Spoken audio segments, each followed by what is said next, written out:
भोला खुश रहे एक लोटा जल से, ना कौन फल से ना।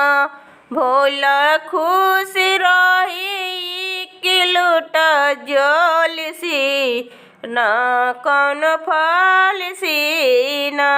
ना शिव के भावे ओ साला दुसाला, ना शिव के भावे ओ साला दुसाला।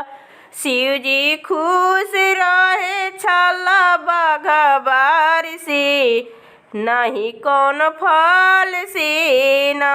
भोला खुश रहे एक लोटा जल से, ना कौन फल से ना। ना शिव के भावे हो पूरी मिठाई, ना शिव के भावे हो पूरी मिठाई। शिव जी खुश रहे हरी हरी भांग से, ना कौन फल से ना। भोला खुश रहे एक लोटा जल से, ना कौन फल से ना। शिव के भावे हो मोतिया के माला, ना शिव के भावे हो मोतिया के माला। शिव जी खुश रहे नागबीर सर से, नहीं कौन फल से ना।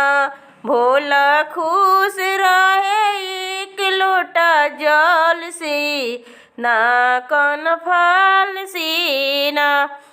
ना शिव के भावे हो आजन बाजन, ना शिव के भावे हो आजन बाजन। शिव जी खुश रहे डमरू त्रिशूल से, ना कौन फल से ना। भोला खुश रहे एक लोटा जल से, ना कौन फल से ना। ना शिव के भावे हो हाथी से घोड़ा, ना शिव के भावे हो हाथी से घोड़ा। शिव जी खुश रहे बुढ़ावा बैल से, ना कौन फल से ना। भोला खुश रहे एक लोटा जल से, ना कौन फल से ना। भोला खुश रहे एक लोटा जल से, ना कौन फल से ना।